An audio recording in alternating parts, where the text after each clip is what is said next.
Can you hear me now? Is that better? It's back. Good deal. Should have got that for your presentation, Eric. Well, next, I failed to introduce myself. I'm glad Secretary Ross did that for me. I'm Greg Gasper, the Administrator of the Division of Policy Development and your Master of Ceremonies for today. I am, by the way, the picture that the Secretary was talking about, this is real life stuff. This is Joe Vosen, our agency auditor, and that is really a MedBoard screening panel packet before one of their monthly screening panel meetings. And they're by no means the only board that has to deal with stuff like that. You know, nursing has similar workload. So thank you again for what you do. And we're here to help make your ride easier. But I want to talk to you about, and spend the next 20 minutes talking about just a real high-level, overview, hitting the finer points of being a board or council or committee member. And I'm going to use this remote control, and hopefully I'll do it right. As the Secretary talked about, our division is broken down, or our agency is broken down into 5 divisions, headed up by the Secretary's office, who provides overall policy and operational guidance to the department. Obviously, the boards, are semi-autonomous. You make the policy, we carry out the policy, and direct staff to get the work done. We have 5 divisions. Some of which you'll be hearing from today. The Division of Professional Credential Processing, you'll be hearing from this afternoon. There's a division that I run, the Division of Policy Development. I'll get into the details in a couple minutes. The Division of Legal Services and Compliance, which handles all our disciplinary actions and any legal issues that we've got in the department. Our Division of Industry Services, if you serve on one of our trades advisory councils, you're working very closely with our DIS staff, who oversees state building codes in Wisconsin, who conduct building inspections, ensure compliance. And then there's our Division of Management Services, who are the administrative wing of our agency. I like to say you only have 2 responsibilities as a board member, as a board, council, or committee member. Obviously, there's a lot to each of them. Number 1 is to write administrative rules. So the legislature sets our parameters. They give us statutes. They pass bills. Governor signs them into law. They become statutes. Oftentimes, they'll give us, the department, or if you're an examining board with rulemaking authority, they'll give you the authority to fill in the blanks on those statutes to make them easier to do step 2 of your responsibilities, which is to implement the law and administer the law. Now, there's 2 ways that looks, how it looks to administer the law. Number 1, one that everybody here is most common with, and my division, policy development, is most closely associated with, is the board meeting. You sit down in your board meeting context, you go through business, you go through credentialing decisions and disciplinary decisions that need to be made in accordance with the law, rulemaking, all those types of things. That's point A. Point B of how this looks is as a liaison or as a panel designated by the board. What is a liaison? A lot of you, if you've been around a while, you know that a lot of times you'll have, especially a credentialing liaison, essentially somebody who handles certain decisions on behalf of the board in between board meetings, or on behalf of the board overall. So with nursing, for example, the nursing board has a credentialing liaison who works closely with our staff on certain credentialing decisions, folks where there's clarification needed or questions, maybe a conviction in the background. The credentialing liaison will work closely with the department on that. Another one is the monitoring liaison, who will be help out our staff with monitoring folks who are on disciplinary orders or other kinds of orders. And the most common panel that we'll see is a screening panel. Now, we talked about that picture with Joe Vosen standing next to the paper. The screening panel when somebody files a complaint with the department, the complaint will typically first go to a screening panel made up of a couple board members and a department staff. They'll make a determination whether or not to, whether to open the case for investigation and move forward, or to just close the case because there's no violation or maybe another reason. Those are the most common things you see. There's all sorts of other liaison or panel arrangements that you can see out there. Some boards you'll have a situation, generally if you want somebody wants to do a speaking engagement, go out and speak on behalf of the board at an event they've been invited to, we'll get a motion from the board to make that happen. Now we talked about our general parameters and the statutes that the legislature has given us, and this is something we always have to be real careful to pay real close attention to.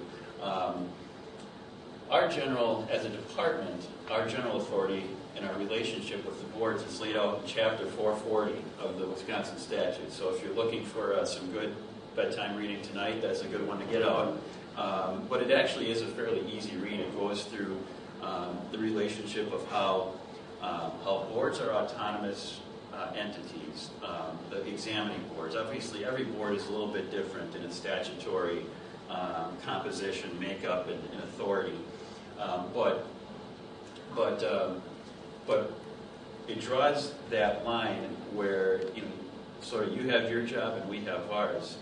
The policymakers make the policy, they make the decisions, that's you, the boards, and then we, on the staff side, execute your directives and direct the staff in a way that gets that done in an efficient way. That's what Chapter 440 is all about.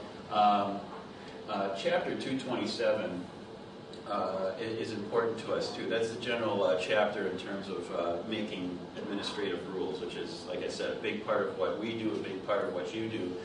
And one of the things in there that I wanted to make sure to touch on today was, and I summarized here, each statement of general policy should be promulgated as an administrative rule. So if your board has a rulemaking authority or the department, we have to be real careful that what we do on a day-to-day basis, what we tell people, is in line with the statutes and with the code, that it's tied to the law, and that we're letting the law speak for itself.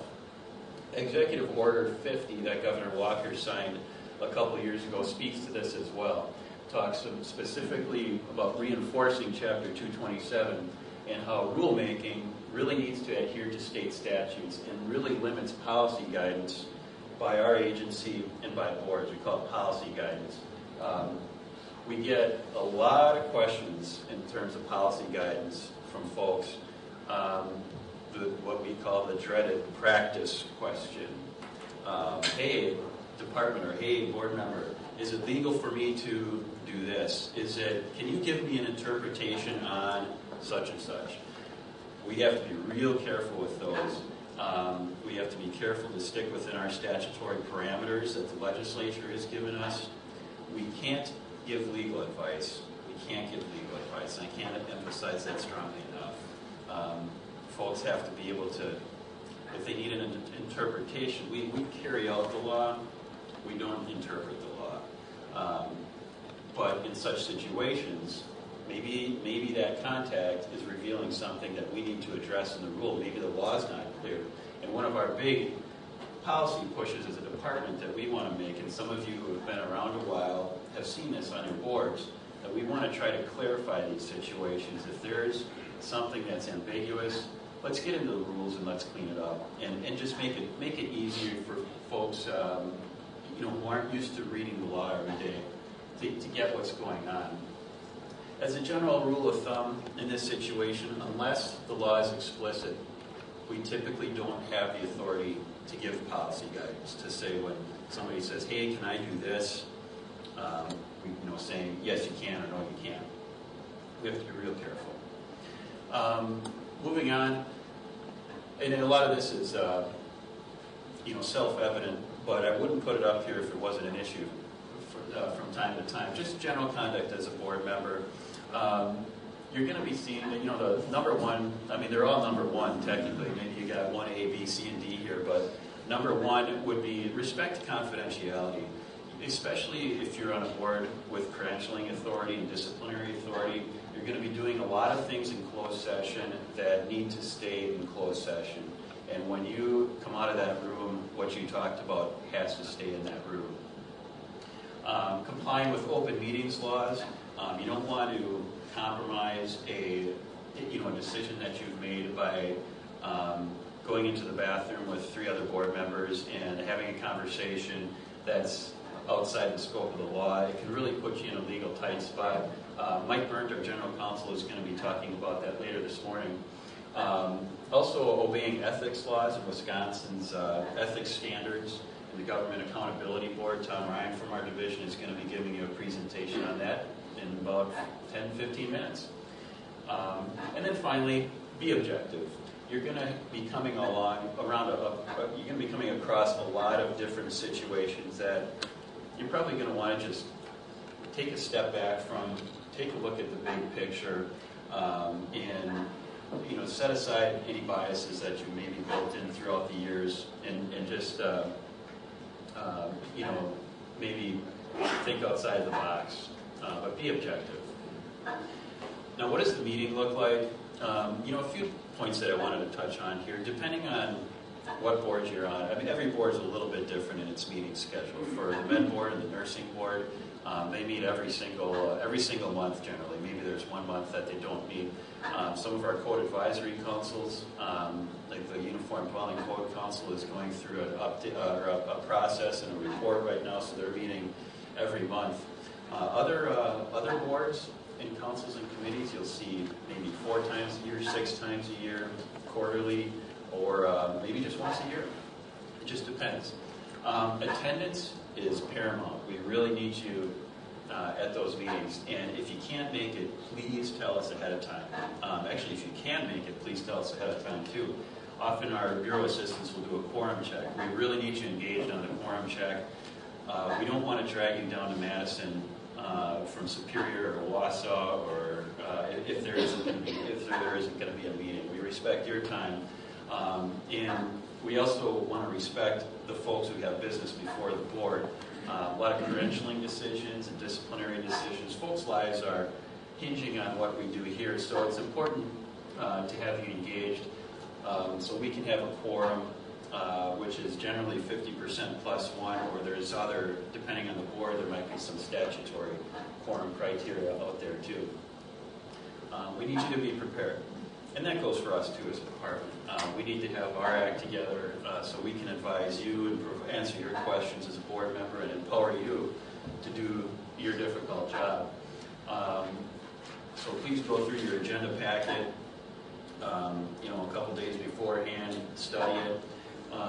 Especially with board chairs, we have some deadlines to get agendas noticed in time and get all our business noticed and out to the public. So please respect those agenda deadlines. And then the 5th one goes without saying again, but I wouldn't put it up there if it wasn't an issue from time to time. Decorum is always a problem. Not always a problem, sometimes a problem. Just respect your peers, and that'll go well with you and us. Now, who are the folks you're going to be running into day to day as you do this job? Other board members, obviously. There might be some stakeholders that you're going to run into that you never met before. Maybe folks from a trade association, lobbyists. Definitely the legislature. They shape everything that we do here. I mean, they're one of what we consider just about our top stakeholder. And somebody that that has great power to shape what we do. And then other department staff, obviously throughout the agency. And speaking of those staff, just wanted to get into some detail about what you're going to see from my division, the Division of Policy Development. We do 4 basic things. Of course, I didn't put up here. Board and council operations, operating the day-to-day mechanics of your board, communicating with you and board chairs, and rulemaking, like I talked about. And then we also have an Office of Exams and Education that oversees exam and education, continuing ed, and pre-licensure requirements. And we also operate a prescription drug monitoring program in tandem with the Pharmacy Examining Board. out of my division.